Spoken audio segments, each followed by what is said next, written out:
When I was 14, I had an art class and a professor came in from a college, and he was doing abstract work and showed me abstract work from Matisse and many other people, including his own, and a whole group of people that I had never seen before. They were having us do watercolors of barns and stables and things like that. Just wasn't working for me. Although I loved doing art, I wondered whether I could actually make a go of it. So when this guy came in and showed me abstract work, the next day I started doing it, my teacher said, "Oh, you're doing a de Kooning." Of course, at that time I didn't know who that was, so it became an epiphany for me, working this way. I just felt so freed up, felt like I had an emotional attachment. It was a choice to commit myself to my work. I started my career after graduate school in New York City and had lived there for 16 years before moving back to the Midwest.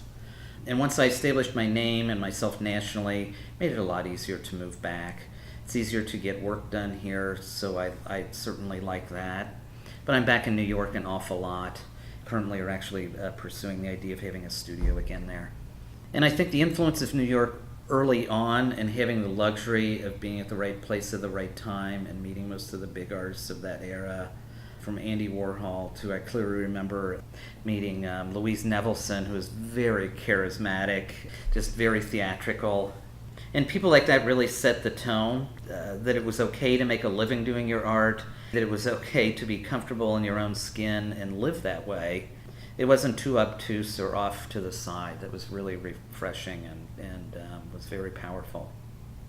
Those inspirations gave me, I think, the courage of what I like to refer to as the courage to jump off the cliff every once in a while, because I think that's the only way to describe it. To take that kind of risk, you do something that sometimes doesn't seem like it makes sense in your work, or something that is a little scary because it's out of your comfort zone. But doing that moves you ahead, and it's a wonderful feeling. My particular space I certainly see as my sanctuary, but I think what I hope to do is to extend my sanctuary to many other people and the look of what I do.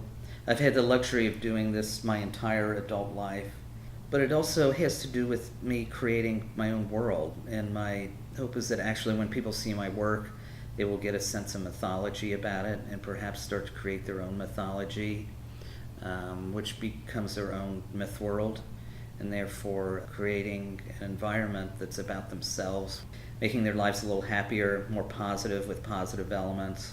In the studio, we actually do make our own paint, and that reason is because I want a certain tactile quality to it, and I want a certain archival quality to it, and certainly it has to do with the type of pigments that I use and the quality of the pigments and the light fastness, and also the real saturation of color that I get by using this pigmented form of paint. It just makes a lot of sense, especially with my interest in color. The process, we mix this stuff together and we can change it any way we want depending upon what we're doing, so it has the flexibility as well. So it's not like it's anything off the shelf or anything like that. The process for the screen printing, when we're doing the additions or whether we're doing the fabrics and wall coverings, the fabrics and wall coverings are actually hand-pulled, which means there's no machinery involved. We actually take the screen, we have it on the long table, so you have to go down the table, hand screen each section with each color. It's a level of craft that's actually dying away and is fairly rare. So I'm very excited about that and like to tout that because there's such a craft involved in the way we approach even the hand-done wall coverings and fabrics. The connection between the screen printing and the other things I do fabrics, wall coverings, we do a lot of hand-done items, and we've done hand-done bedding.